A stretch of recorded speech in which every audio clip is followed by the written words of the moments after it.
Okay, so let me see how to hide this one. All right, so in last class we finished the chapter 2, which give us some fundamental concepts for the fluid mechanics. We introducing that those the continuum hypersizes. We introducing that what the density and velocity is defined under these hypersizes. We also give the definition for the you know those streamline, straight line, path line, timeline, right? It's a different way for the fluid field visualization. Also introduce the stress and viscosity and how to calculate the shear stress for the Newtonian fluids. At the end, we in the last lecture, at the end, we basically you introducing the different classification of the fluid flows, right? Either it's inviscid or viscous, laminar or turbulent, compressible, incompressible, internal, external flows. Okay, and so today I will start chapter 3, and this is the last chapter before the midterm, right? With the first midterm, we basically will cover the content from chapter 1 to chapter 3. Okay, so after this chapter, we will have our first midterm exam. Okay, so for this chapter, we are talking about the fluid statics. Okay, you should be able to you should be already take the statics class before, right? But that static class you took before is for the solid. So this one is for the fluid. Okay, so statics basically means that everything is at rest, no velocity, everything is stationary. So what is the first question is that what is fluid statics, right? Fluid statics is just the other side comparing to the fluid dynamics. Okay, fluid dynamics basically we try to study the fluid at motion, and the fluid statics, we basically just only can study the fluid when the fluid has no velocity. Okay, when fluid at rest. Okay, and because that there is no motion for the fluid. Okay, so basically, in this case, there will be no shear stress. Remember the shear stress equation we learned before for the Newtonian fluid? That tau will be equal to tau yx equal to mu times du dy, right? So you have to have a velocity gradient on the y direction, so you can have tau yx for the viscous stress. So that is shear stress. And in this case, is because it's fluid statics, no fluid motion, so the velocity u, v, or w at anywhere in this fluid it will be 0. So basically means that u velocity will be 0 as a constant throughout the whole fluid. So no velocity gradient.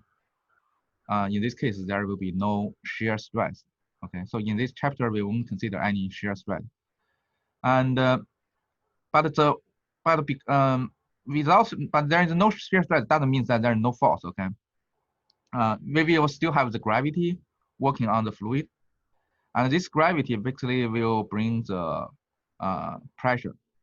Okay, and this pressure due to gravity has a term called hydrostatic pressure. So I will explain this later why we add this hydrostatic before the pressure.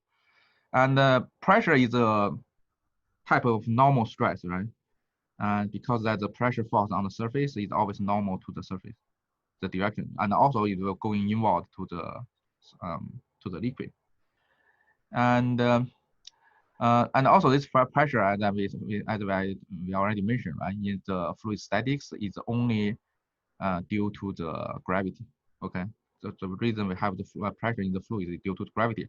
So if we have a fluid, it's static, no velocity, but if we put it on the outer space, okay, in those space station, and you won't able to have the pressure for the fluid, okay, because that there's no gravity there. So the gravity, the pressure we're talking in this fluid static is pressure due to the gravity.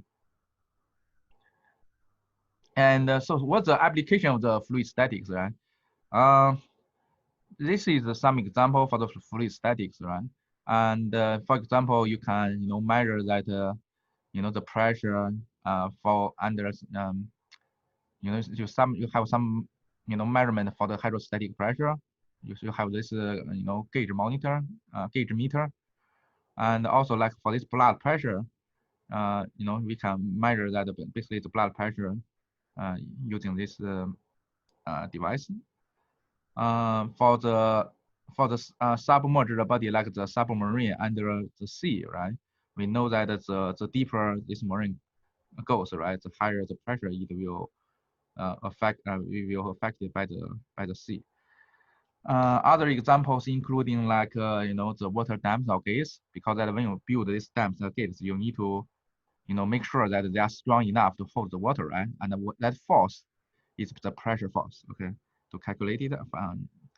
Also, like if you have water tower, we build this water tower because that if we put this water very high, it will generate very high pressure, so that then with this pressure force, it can easily without any additional force, okay, without any additional force, you do not even need a pump. The water can be easily to deliver to the lower locations. Other example like if you have this is called this one is called communicating vessels. You have two jars with the water, one jar with the water with higher higher layer of the fluid, the other has lower layer fluid.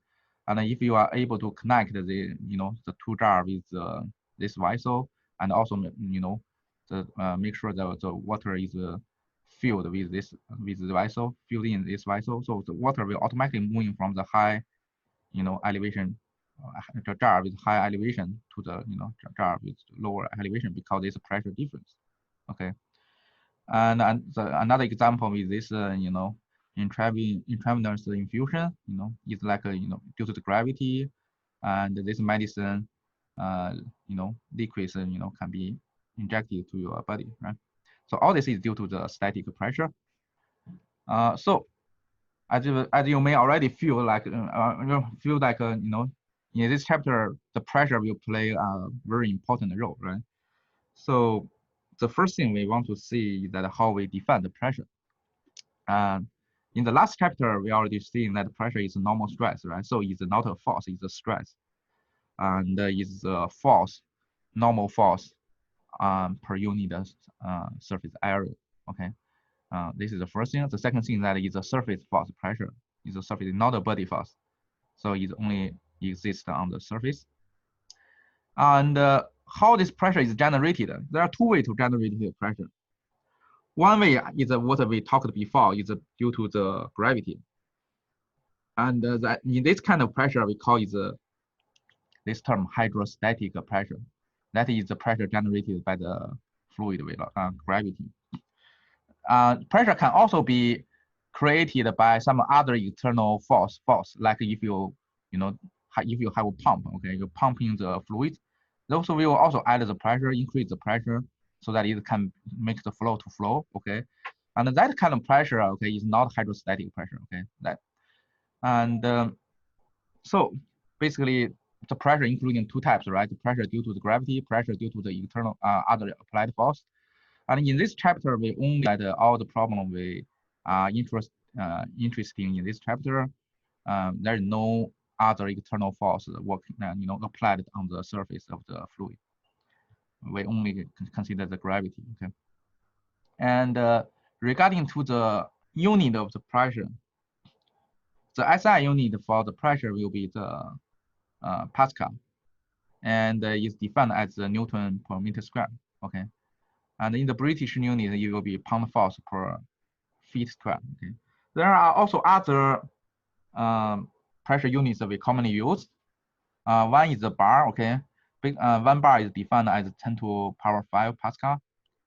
Another one is just atmosphere. Okay, one atmosphere is 101,325 Pascal. Okay, it's very very close to 1 bar. Okay, one atmosphere is very close to 1 bar, but it's not same. And another unit we commonly seen is PSI value. PSI is defined as a pound force per inch square. Okay, so with this inch square and feet square, so we can easily convert PSI to this pound force to per feet square. Okay, easily. So this PSI is also a commonly used unit for the pressure. This is not all the units we use for the pressure. Okay, there is also other units we used before. Sorry, we will use the later on. Like millimeter mercury, some other units like the millimeter mercury, something like this, and the millimeter water. So basically means that if you have mercury or have water, and if their if their elevation is 1 millimeter, what that pressure this will be generated. Okay, so this is also some units for the pressure. So you will see this later on. And so since the pressure is a result of gravity, right? So we may want to, so what's one of the major goal of this fluid statics study is try to find that the relationship between the pressure and this elevation. Okay, and we want to see that in a static fluid, right? What the pressure will be if this pressure at the point that as a depth point of as a function of the depth. Okay, regarding to the fluid. And what I mean is that if I have this sea level right here, we want to find we want to find that at different location, okay, with different depths under this water, what the pressure will be. So that's what the main goal of this fluid statics study. So it will lead us to try to derive an equation, okay, try to compute the pressure field in a static fluid. So this equation is called the basic equation of the fluid statics. And basically means that this equation is like we try to find the pressure as a function of depth. Okay, this is what we want to find. And if we can find this one, so we can do this is the main goal of this fluid statics study. Okay, and how we derive this equation, right? And remember that in the first chapter, right, the chapter 1, we introducing the concept of control volume and system. Right, we mentioned that a system is basically a closed environment, right? There's no mass flow across the system boundary, and a control volume is defined just on just on the space coordinate, and there may be the mass flow across the the boundary of the control volume, right? And in the fluid statics, okay, because the fluid is has no motion, okay, so system and control volume, they are the same thing because there is no fluid motion. No matter is system or control volume, there will be no mass flow to flow into or flow out from the boundary. Okay, so in the fluid statics, to try to the way we try to derive this basic equation of the fluid statics, the way we try to derive this equation, you can see that this P is kind of something like the stress, right? It's force, and this H is a coordinate, right? A location. And anytime we want to derive this force location correlationship, we may need to apply the conservation of momentum on either a system or on the control volume. Okay. So basically it means that to derive this one, we need to, apply conservation of momentum. So the conservation of momentum is just the Newton's second law, okay? So in other words, this is Newton's second law, okay?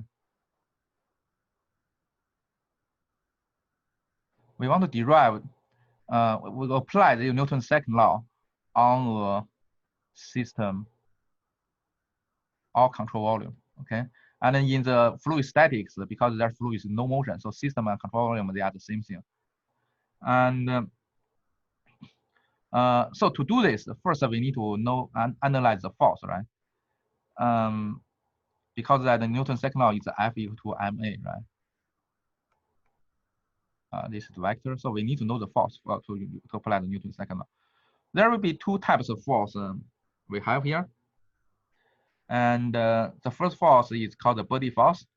And in the fluid statics, fluid has no motion, so we only consider the gravity force. So gravity force is the only body force. And regarding for the surface force, then that will be the pressure force, and pressure force will be the only surface force. Okay, and you know, we try to derive this equation by applying the force balance on control volume or system in a static fluid. So the next step is we try to, you know, to draw that control volume of system, and then we try to apply this Newton's second law on it, right? And this is this picture here, okay, is a 3D rectangular coordinates, right? X, Y, Z, and this is the location of O, right? This is the location where we want to find the pressure. Okay, so we assume that there will be a pressure P at this location O here. And so this O will be the center of this, you know, either you can call it system or control volume. They are the same thing, okay? Because there are no flow of motion. So you can see that this point O will be the center of this control volume. I just use the control volume in this case, okay? And this control volume in this 3D rectangular coordinates will be a cube, okay? And so this control volume will be have length on x direction will be dx, on the y direction will be dy, and z direction dz. And this point in the middle, O, where is the point we want to find the pressure, has the coordinate of x, y, z. So what does it mean? That means that so this point here, basically what the coordinate will be, it will be basically will be x minus dx over 2, right? Because this is in the middle and the overall is dx. So this is in front, it's in front of O, in the, you know, positive x direction ahead of the O, right? So it will be x plus delta dx over 2. And the y will be y minus dy over 2, right? And on the z direction will be just z minus dz over 2, right? So similarly, okay, you can find all the coordinate of all these node points here for this cube, okay, similarly. And just based on this length dx dy dz, because this is in the middle, okay. And so first we want to see that what's the body force working on this control volume, okay? What's the overall weight of this control volume, right? In the other words, because gravity force is bring the weight. And the weight of this control volume is calculated that this df, and we have this arrow on the top, means that is a vector, okay? And it will be equal to the gravity vector, constant vector, gravity acceleration vector, okay? Times the mass of inside this control volume. And the mass of the control volume basically calculated by the density times the volume, right? And volume dV is calculated by the dx times dy times dz. So this times this, so d of v will be equal to dx times dy dz. And this is called the volume of this control volume because we have this side here defined. And therefore, okay, the overall gravity force, or you can say the overall weight of this control volume will be just equal to rho times this v give you mass, and this mass times g give you the gravity, rho g times dx dy dz. Okay, so this is a body force. It's a pretty straightforward. All right, and the next one is we try to study the surface force, right? We have two types of force, right? Body force is gravity, surface force is the pressure. So now we need to take a look at the pressure force on the surface. And so this cube, right? This control volume, we have 6 faces, right? I call it the left face and the right face.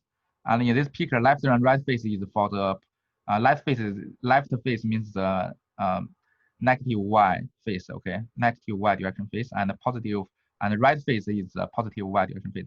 I also call that front face and end face. Front will be the positive x face, end will be negative x face. bottom face and top face. Bottom face will be negative z face, and top face will be the positive z face.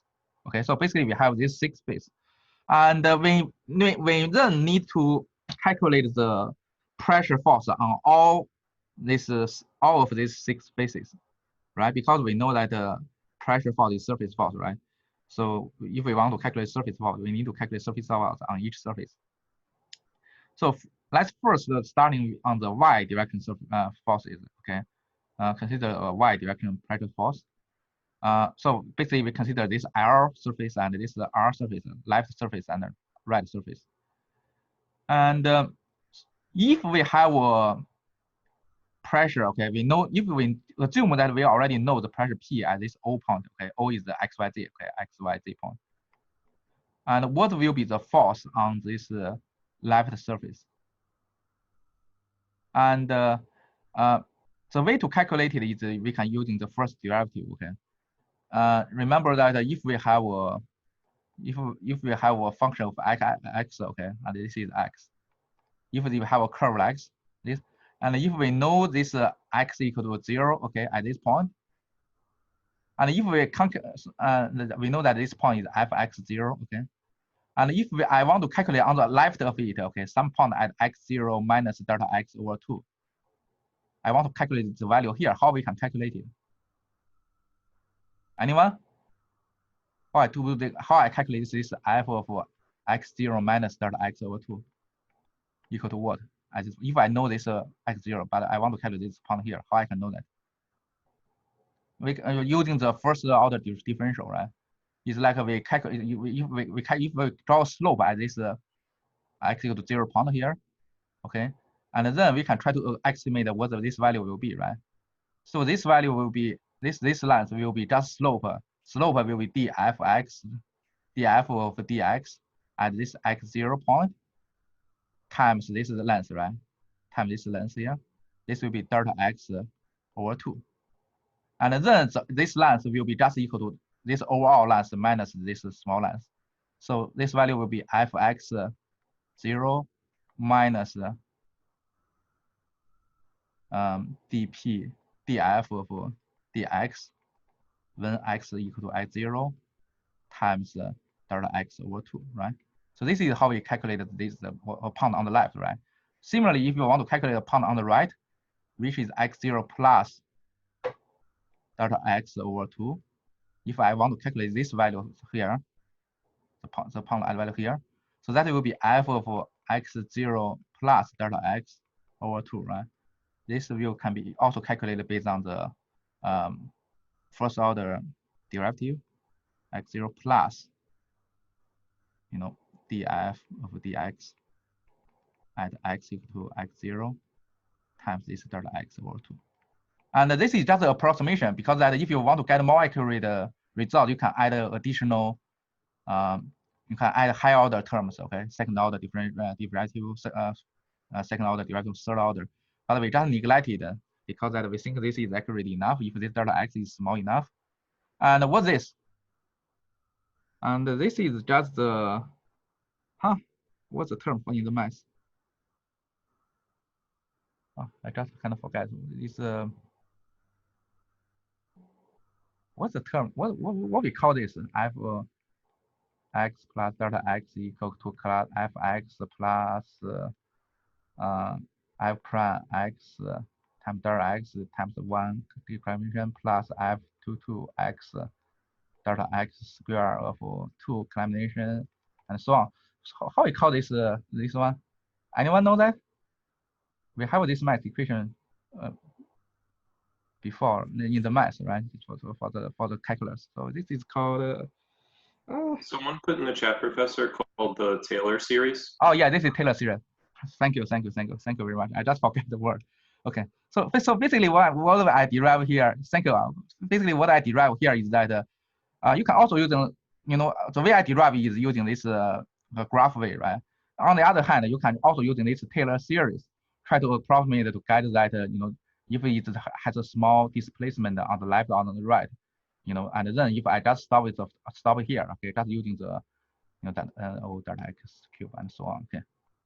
I just stop it here. I think it's accurate enough. Okay, you can also derive the similar equation here using the Taylor series. Okay, so with this you know, idea behind. Okay, now let's apply this to the pressure field. We know this is the pressure field P as XYZ. Okay, now I want to calculate the pressure field on the this left surface, right? The left surface will be right. So this surface, our surface, left surface will be x y minus delta y over 2, right? And z, right? And the arc surface, the right, this point here in the middle, okay, it will be the x y plus delta y over 2, delta z, sorry, z. So basically, you see that comparing with this O point, basically you just let y, okay, coordinate to, you know, to translate on the negative y direction by delta y over 2, or to the positive direction delta y over 2. So, and then if you apply this to this Taylor series, so basically on the left, the pressure on the left surface, it will be equal to P, which is the pressure at this O point, and minus, okay, partial P, partial Y, which will be the gradient times this displacement on the left side, so will be dy times divided by 2. Similarly, okay, for the pressure on the right surface, so pressure on the right surface can be calculated from this O point here, P plus partial P partial Y, okay, so times this dy over 2. So this is go to right. So this is the left surface is for these cases where you go to left, and this is the right surface you go to right. Okay, so by this way we can estimate we can get the pressure force on the left surface and the right surface. And after we get this PL, which is the pressure force on the left surface, PR will be the pressure force on the right surface. And also we be careful about the pressure force, direction of the pressure force, okay? Pressure force is always direct to inward of the fluid, okay? On the surface is always directed inward of the fluid. So on the left side, on the left surface, the pressure will go to right because this is direction going into the fluid, and on the right, the pressure force will go into left. Okay, this is how we define the direction of the pressure. So means if it is so in these cases, okay, we get the left surface, pressure on the left surface and the pressure on the right surfaces, and then this is all the pressure on this y direction, right? So what will be the net force on this y direction? This particle, okay, this control volume will suffer.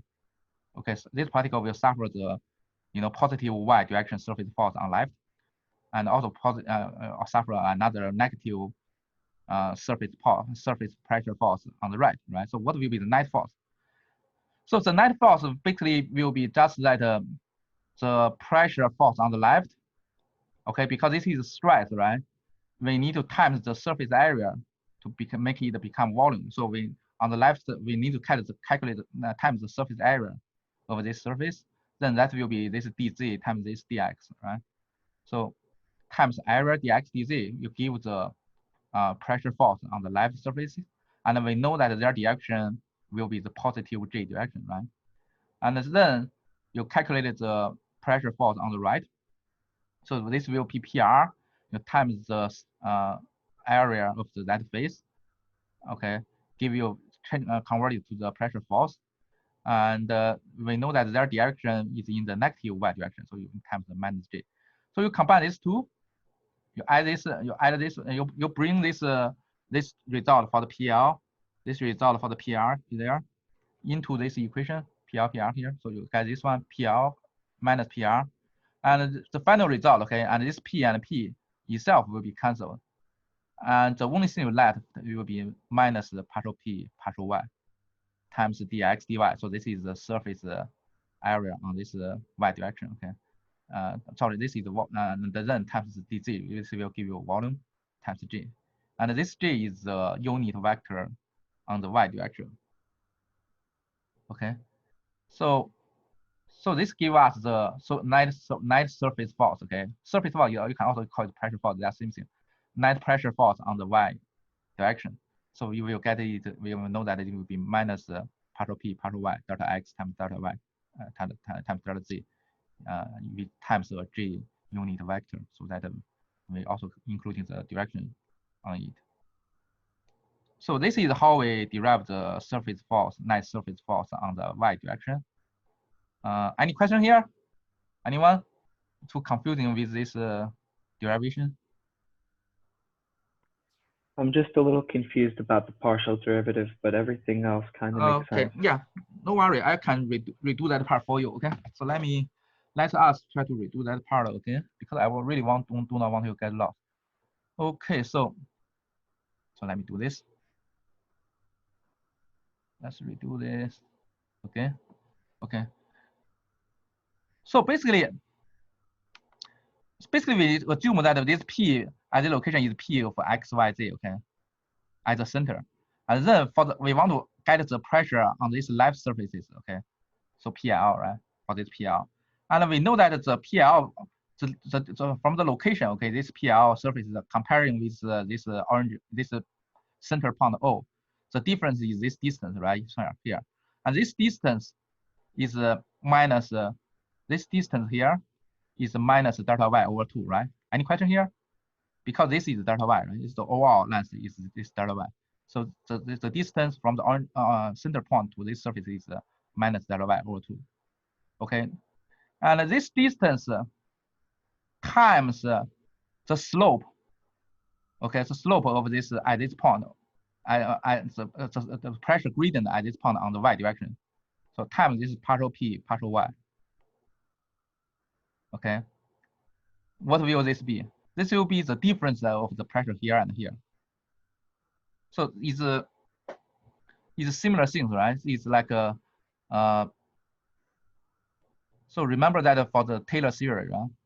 Taylor series. And we know that f of x plus delta x will be equal to x0 maybe. Fx0 plus f prime of x0, 1 combination times this delta x. And O of delta x squared, higher order term. So we just neglect the higher order term, so that we just assume that this can be approximative. Do you have a question with this Taylor series? Frankly, I don't remember the Taylor series, but okay. Yeah, you cannot remember it? Okay, so so maybe if you do not want to, so let me do two methods. Okay, the first method is like using the Taylor series. So now you just assume that this x0 is this y, okay? Because this is the O, okay? So x0 is y, okay? Just assume this x0 means that the y things here. And this delta x means that negative delta y over 2, okay? So the pressure on the left surface will be, this basically means f of y minus delta y over 2, right? So this is the surface at the left, this is the y position of this surface on the left, right? Will be just equal to f of y plus f prime of y 1 time divided by 1 combination, so it's still 1 times this delta y over 2, right? So that is like basically this is the same thing here. This is this P of L, and this one is this one here. Okay, so you just change this F to the P, F to the P, and P dP, P prime, F prime become dP, F prime become d partial P partial Y, and because there is a negative sign. Sorry, I will also have a negative sign here because I need to have minus sign here, so this will be minus. So this will be the same to get this one, and similarly you can get the right one. So so if you make this delta x become positive delta y, then you can get the right hand side. Okay, you can get this one here. So this is from the Taylor series. Another way is that what I draw using that picture way, graph way before. So now this time I just try to make it more clear. Okay. It's like assume that we have this p, okay, as a function of y, okay. So I assume that our vertical y-axis is p, okay, and our x-axis is y, okay, and assume this is the O point, O point at here. So basically O, so this is this O point here, so it's Y here. Okay, it has their coordinate Y. And assume that the P of Y is just a curve, right? Will be dependent by Y. And then we want to find as this as a left surface, right? A left surface will be this will be the left surface, right? And this will be the right surface. And the left surface is basically means that y minus delta y over 2, right? Under this coordinate. And the y R surface means y plus delta y over 2, right? So we want to find the value as this. So if I draw this line here.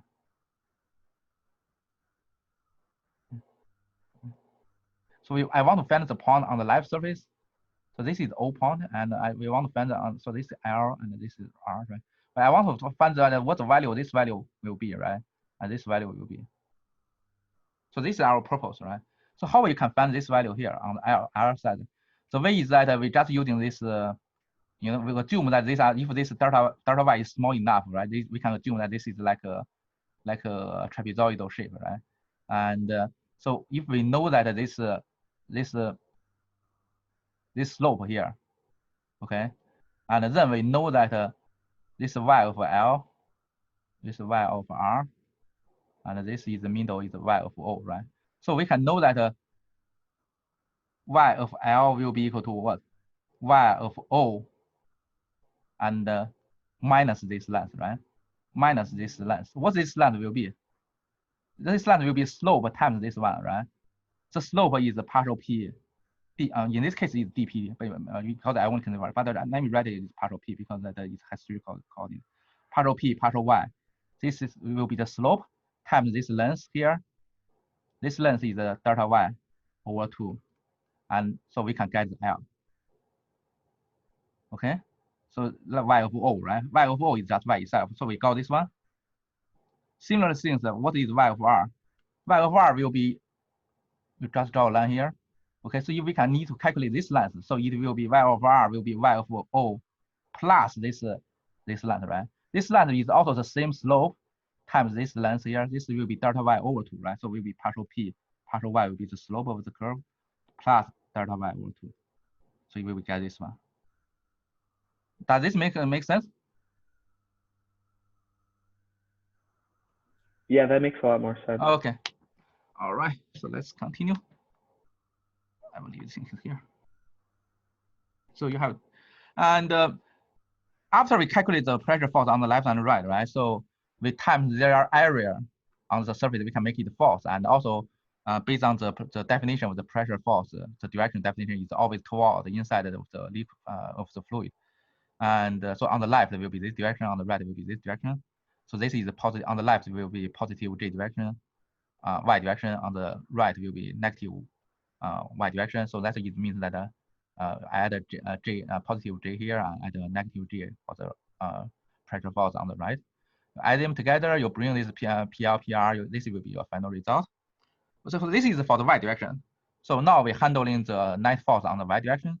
And similarly, we need to handling the net force for the X direction, front and end, and also the net force on the Z direction, the bottom and top. Okay, so you just do the same thing, okay? But just like that, when you calculate the slope, the direction will be different. So if you want to calculate the X direction pressure force, at on the end surface, you get this value, P minus the partial P partial X delta X over 2. And on the top, on the front surface, so this end surface and this front surface here, you get this value. So if you try to calculate the net surface force on X direction, you just bring these two into this one. I and minus lambda will be their direction on the front and top. You bring this inside, and this will be your final result. So it will be partial P partial X times delta X delta Y delta Z times I. So, and again, okay, the last one will be the Z direction. Okay, now we know the X and Y. So the Z direction will be the surface on the Z direction will be surface on the bottom and the surface on the top, right? Because this is Z direction, so the surface on the bottom, the surface on the top. And similarly, you can calculate the pressure on the bottom will be this one. minus partial p partial z times delta z over 2. And the pressure on the top surface will be the p plus partial p partial z times delta z. So you try to calculate the net surface force on the z direction, you will get this one.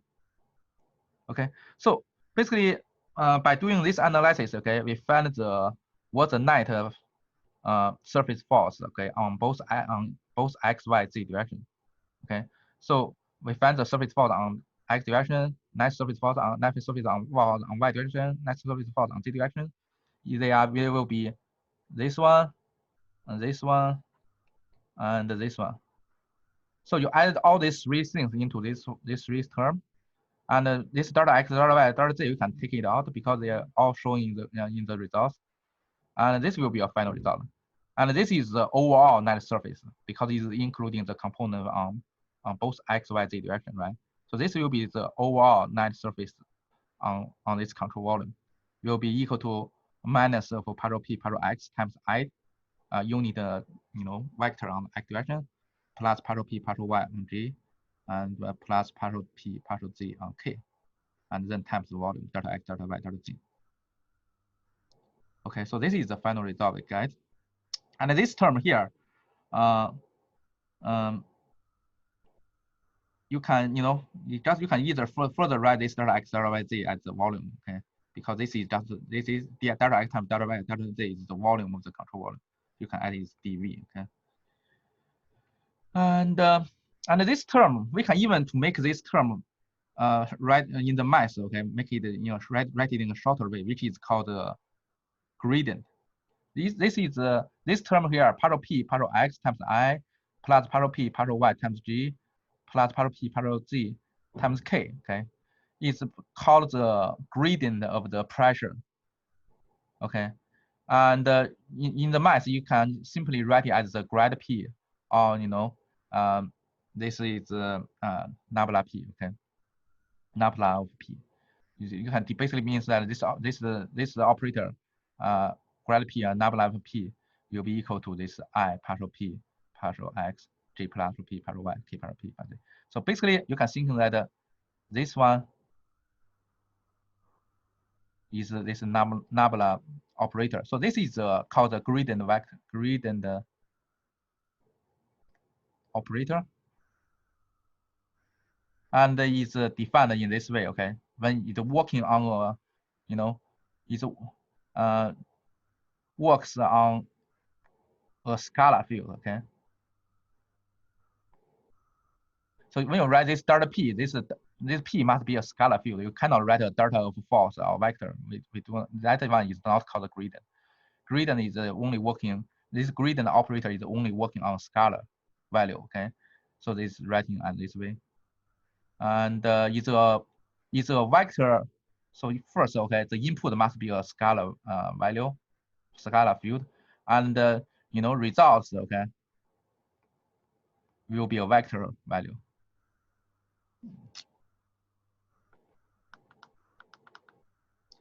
Let me rewrite this one. It's not clear.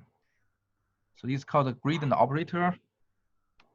So which means that first, okay, scalar as the input, okay. The input must be a scalar value, and the output is a vector, okay. Because that you see that after you calculate this, after you apply this grad p, after you apply this gradient operator on this scalar field p, the result you will have this ijk direction, right? And the result will become a vector. Okay. So and in the physical meaning, what this gradient operator means? Basically, gradient operator give you the change, okay, of this value, the change of this value on the coordinates on x, y, z, and also give the direction of which direction this change will be. Okay, that's why we call it gradient. Not only the so basically it's a change on the x, y, z. Okay, change on the space coordinate, not change on the time. And also it's giving that what this change direction this change will be. Okay, because we will give this ijk direction for it. Okay, and so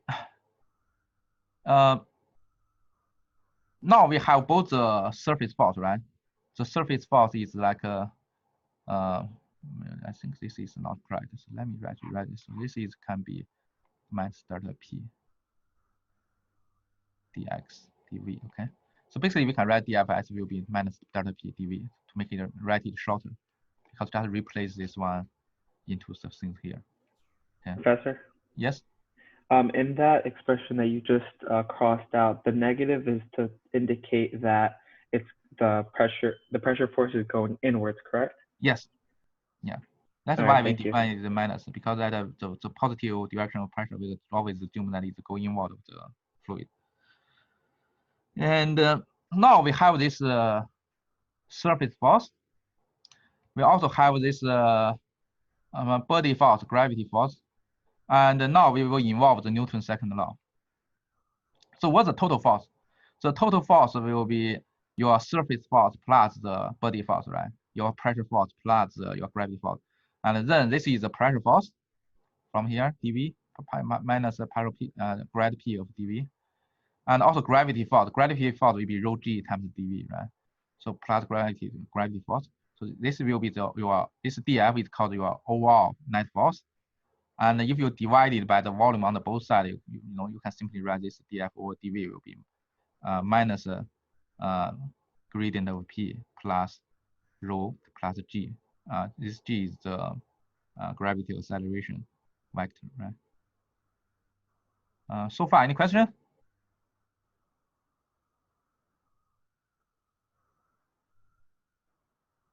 Any question here? No? Okay, so this is the overall force, net force, right? From the Newton's second law, we know that the force will give you the acceleration, right? This dm you can consider that this is the mass of the control volume, and so this and this a will be the acceleration of the control volume, right? It will be, so basically you can write df will be a times dm, and dm can be further raised as rho times dv, because density times volume give you the mass of the control volume. Okay, this is the mass of CV, okay, control volume. And so in this way, you can further on write that's dF divided by dV equal to A times rho.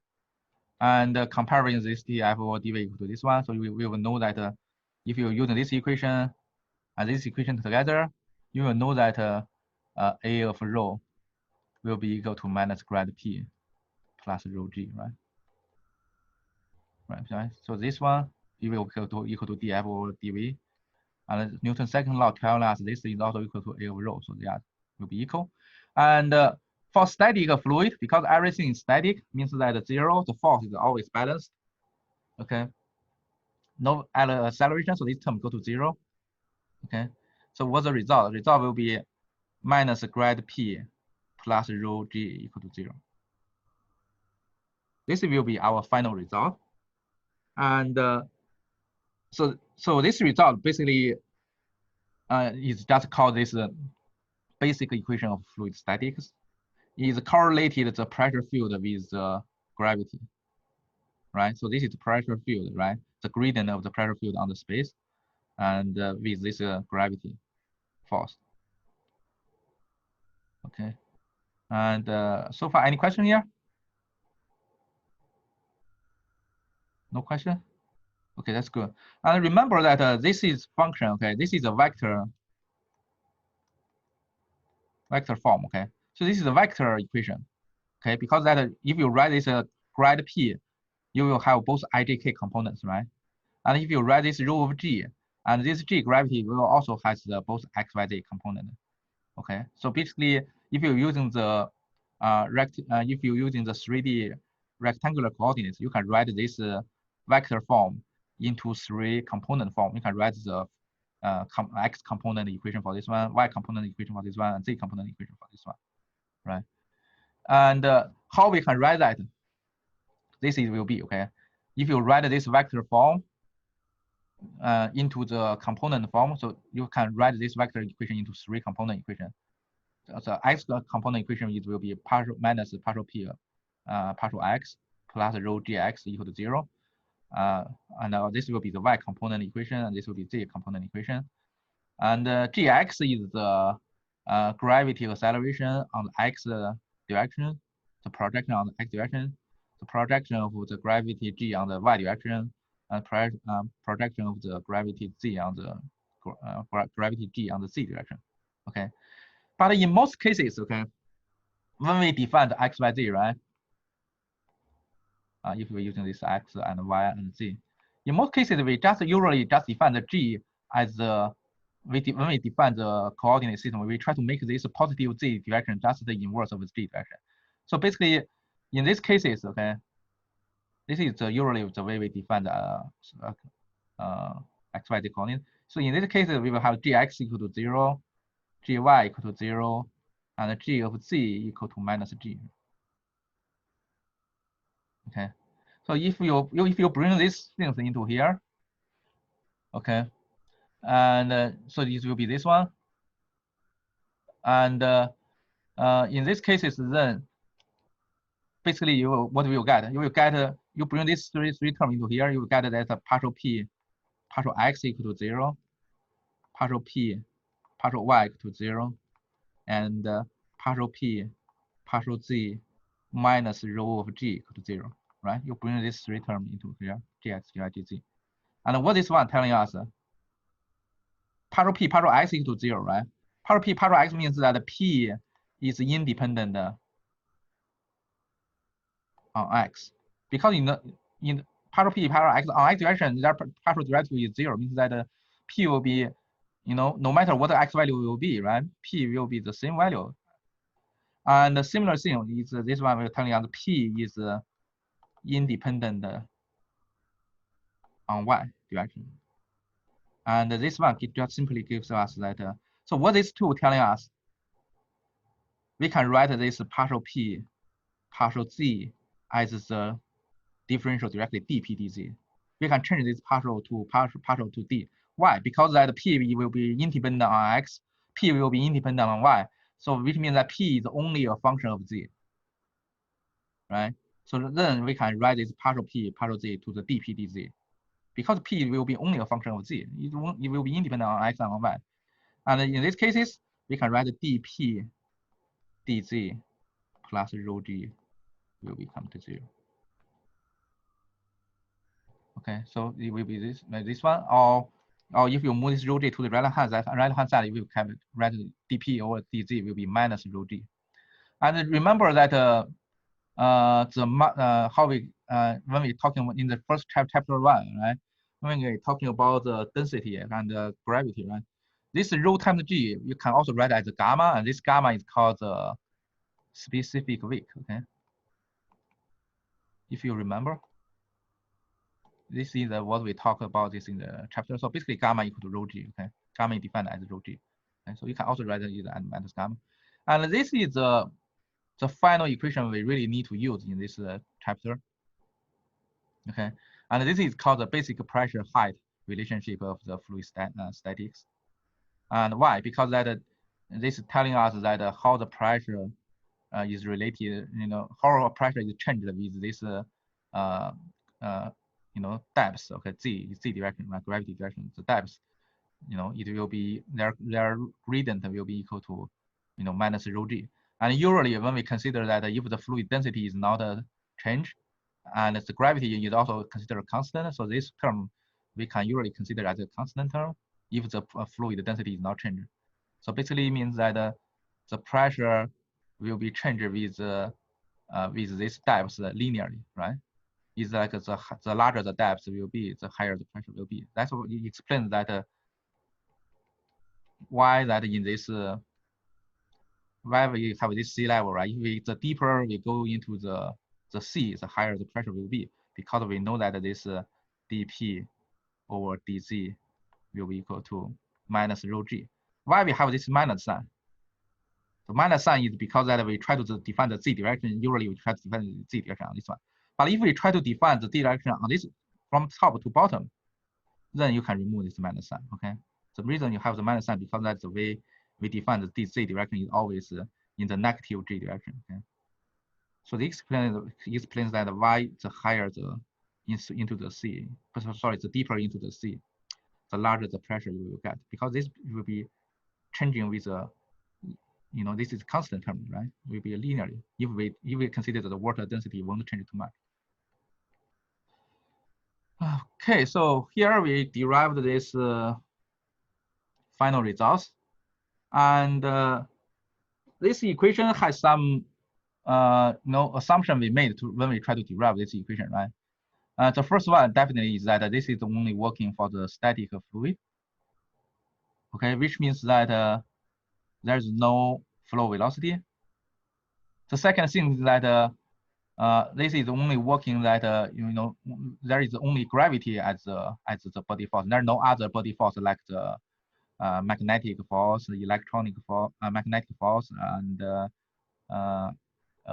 those what I say, yeah, and any other type of force. And also that it's like this is only valid because it's a negative sign. It's only valid when we define this z-axis is vertical and go to upward.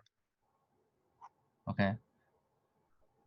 So this is if you want to use this equation, you must satisfy all these three assumptions we made here. Any question? Can you just go up to the slide right before that when you were explaining how dp dz actually just, like, it's not a partial, it's just a regular derivative? Oh, okay. It's literally a slide right before. I see. I remember. Yeah. So if Okay, this if this gx equal to 0, right, you bring this term, so you will result that partial p partial x equal to 0, right? Partial p partial x equal to 0. So what's the partial p partial x equal to 0? Partial p partial x equal to 0. What does this mean? This means that p is only a function of y and z. It will not be a function of x. Does this make sense? No, it does. I just wanted to copy one thing, that's all. Oh, you just want to copy it? I will share this one.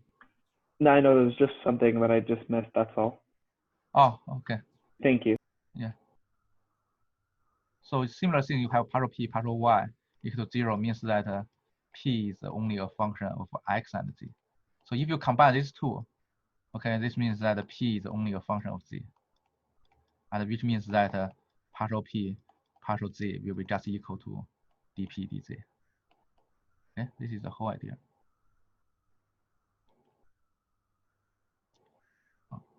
Right. Okay, so next topic. First, we were talking about the pressure, right? And first thing we need to know that how the pressure is measured. And the first experiment equipment we can measure the pressure is called this barometer.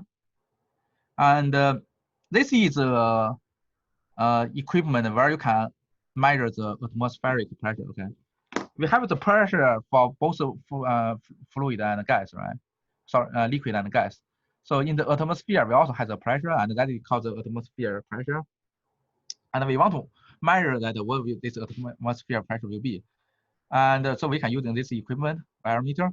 So what's the theory behind this, right? Basically, you will have a tube here, and assume that this tube, if we make sure that tube there is no is very close to the vacuum on the top, okay, inside here, it's very close vacuum. You cannot make it 100% vacuum, but you will make it very close to it, and you will put it onto this fluid, onto a fluid, okay, and you will see that the liquid surface inside this tube will be rise. Okay, it will rise to a height here. The height will be h. And why is it going to height? Why is it reason? Because is that on this surface here, right? You will have the atmospheric pressure here. Okay, and this atmospheric pressure must be equal to the pressure inside the tube, right? So basically, the point A and point B, you need to have the same pressure, right? This point A and point B will have the same pressure. So basically, in these cases, okay, point B will be the pressure, just will be the atmosphere pressure, right? Will be equal to point A pressure here. And this pressure can be calculated by this this height here. And this height is just rho. If we're using the mercury inside, it will be rho of mercury times gravity times h. Why we get this? It's also from this equation, right? This dp dz. We know that this dp dz equal to minus rho g, right? And we know that this is a constant for the mercury. So we can, if we want to calculate the pressure, if we only looking the pressure, so what's the pressure at top? Let's write this as A prime. So P of A prime will be equal to 0, right? Because this is vacuum. And so what is the pressure between delta P, pressure between A and A prime? From this equation, we can calculate is that if we integrated this G from 0 to H, assume that this is G, okay? Integrate to G from 0 will be upon A to H will be A prime. This dP of dz will be 0 to H over this minus rho G. Okay, and because this is constant, so we can directly write as this minus rho GH, right? So, and this one will basically giving us that P at the location of H will be P of A prime minus P of A, right? We just need to calculate the pressure difference from here to here.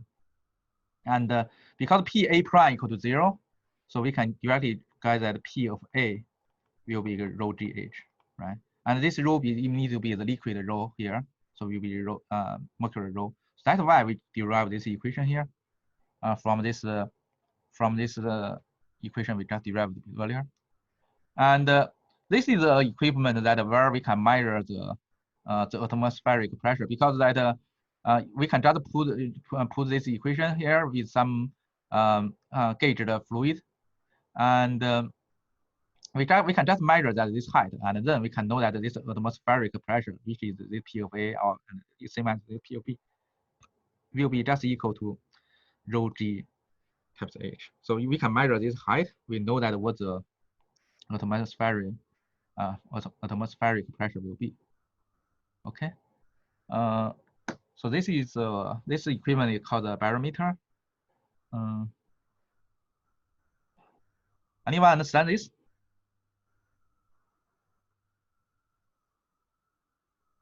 Okay. And so now another term we want to mention is that you know, so the pressure you measure actually. Actually, there are two terms of when you measure the pressure. Okay, one is called the absolute pressure. Basically, it means that the value you measure will be, you know, the absolute value, which means that if that pressure you measured is 0, that will be the vacuum pressure of vacuum. Okay, and this is called absolute pressure. Another pressure value, you know, the measured term is called the gauge pressure, and that will not be the absolute value. That value, so the value of the gauge pressure you measure will not be the absolute value of the pressure. Okay, it will be a relative value regarding to the standard atmosphere pressure.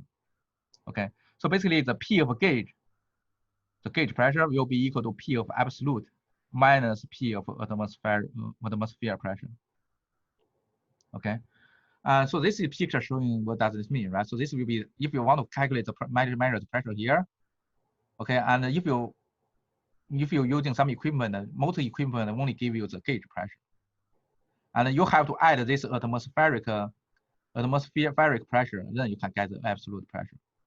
One example will be if you want to measure the tire of your car, okay, and you can usually you will see that you know, in the you know, that meter, you may see that okay, the tire pressure is 30 psi.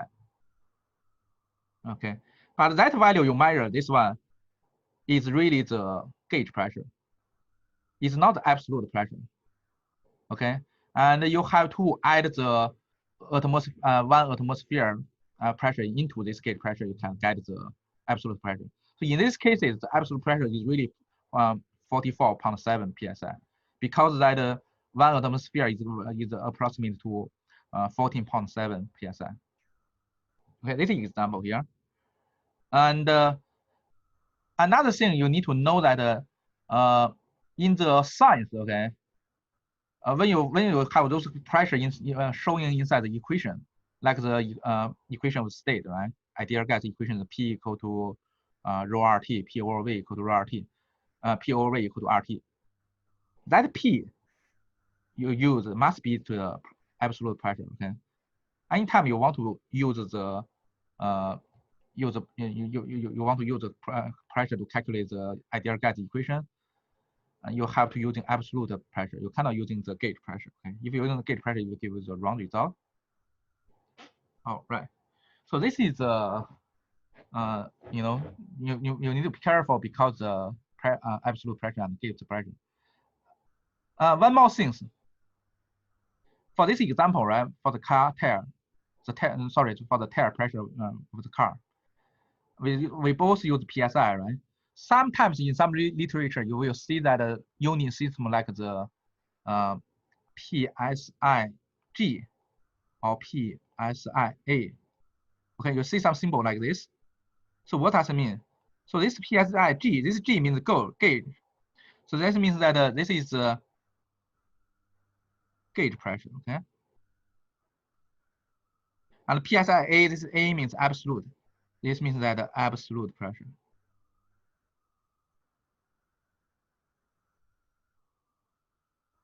Okay, so in this case, this 30 PSI, usually, people will just write this is the PSIG.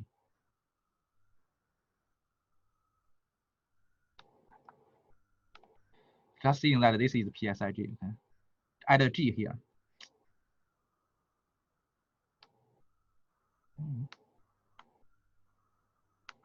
And also you can add A here.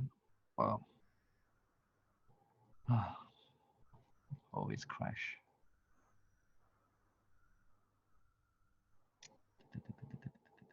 Where is it?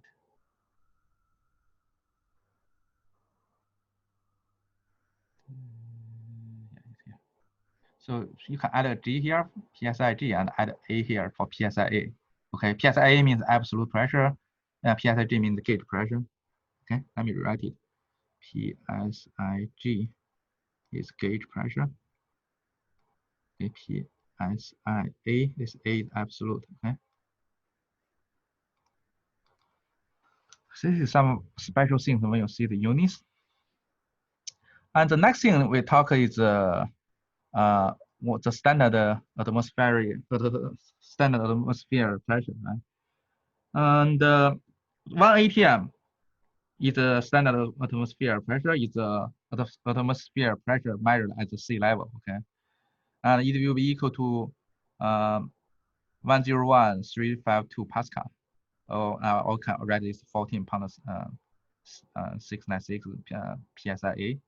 I add A here because it's absolute. Okay, and also that the standard state, okay, means that the pressure, the atmosphere pressure, this value we get is when the temperature is 15 Celsius, okay, at the sea level.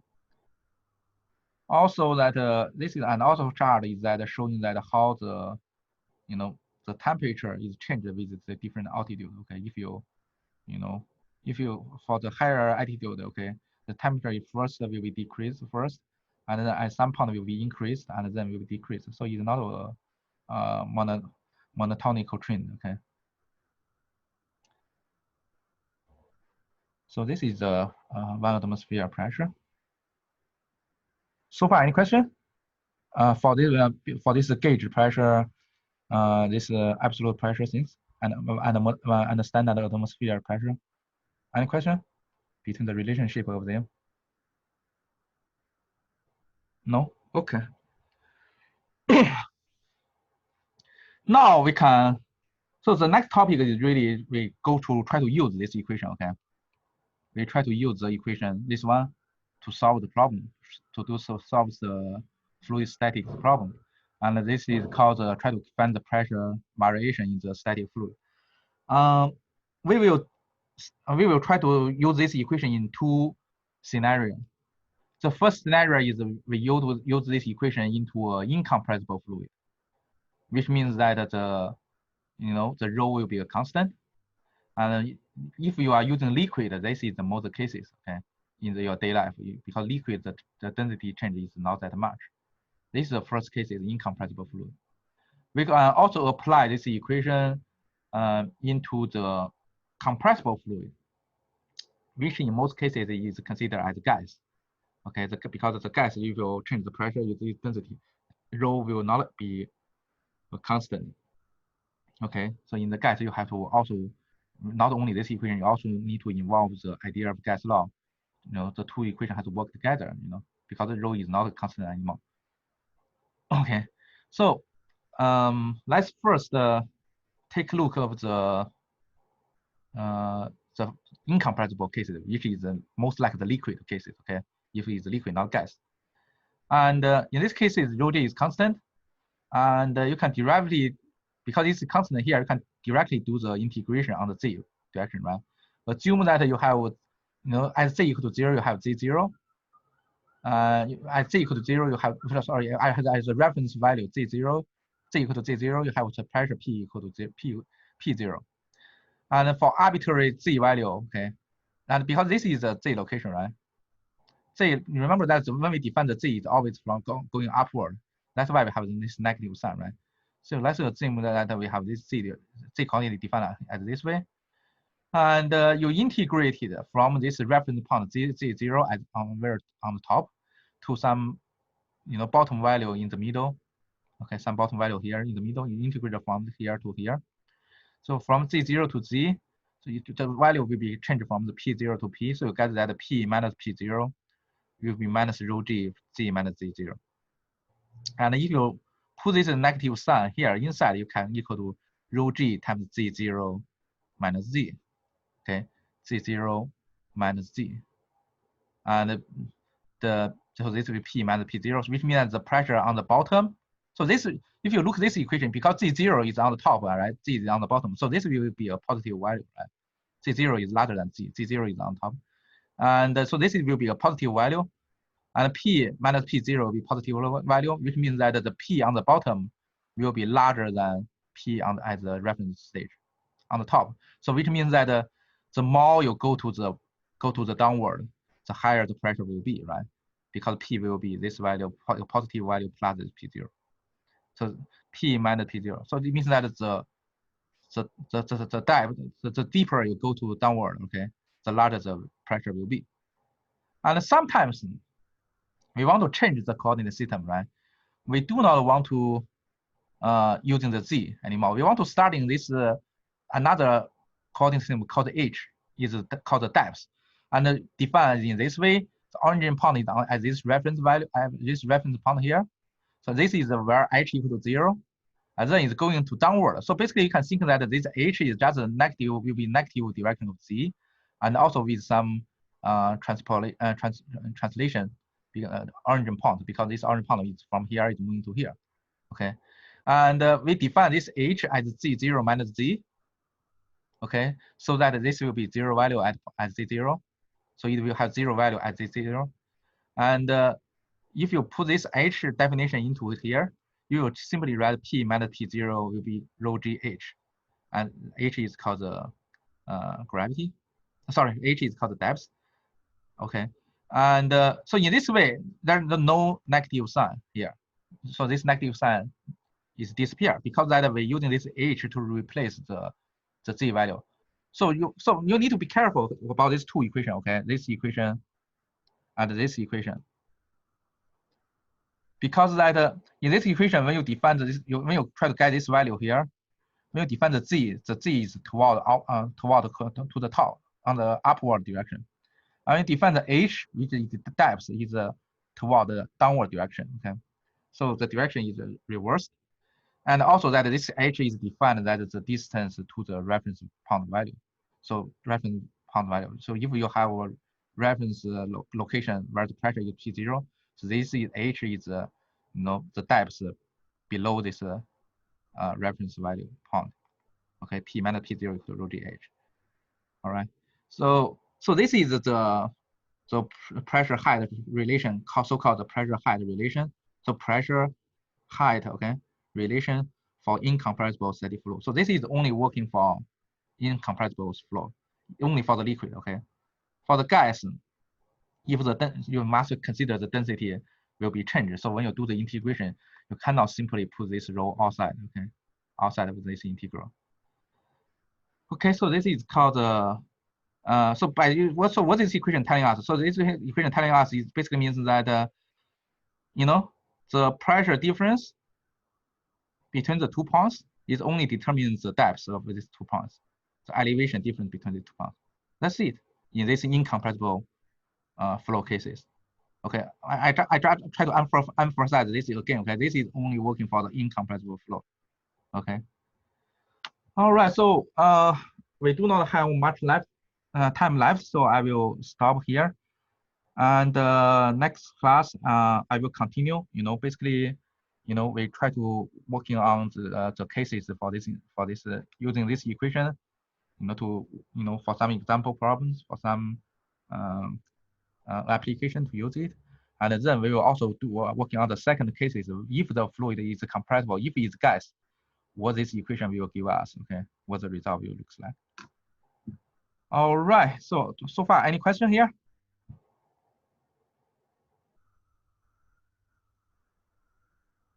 Anyone? Okay, so if no question, I just stop here. And I will see you on Friday. And do not forget that your homework will be due on Friday, okay? And if you have some trouble to use that value plus and you know, you're thinking that for example, some students write me an email that you know, they make some mistake, they submit the wrong result or something, just write me an email, okay? Because then I'm able to manually grade it, okay? So just you can, if you have the problem for your homework, any issue with value plus, just write me an email so that I can involve to manually investigate with your calculation results. And I can even revise the result, your automatic graded grades, okay, for your homework.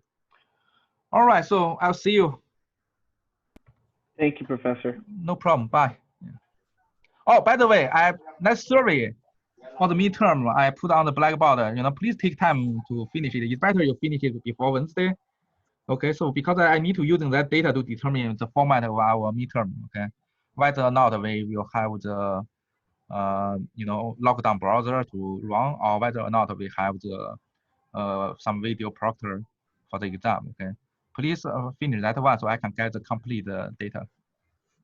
I had a quick question about the midterm as well. Is it still going to be scheduled for October 9th? Let me see. October 9th. Yeah, yes, it looks like, because right now we are our progress is on schedule, so it's most likely we'll do it on the October 9th. Yeah. Okay, thank you. Yeah. Okay. But I will confirm it. Okay. So I will confirm the midterm at least 2 weeks before it. Okay. Okay, yeah, thank you. No problem. Okay. So there's no question. I will just stop here. So if you have other question, you can also, you know, go to my office hour on Wednesday. All right. Okay. Bye, everyone. Bye, Professor. Yeah. Thanks, Professor. Have a good day. You too. Bye.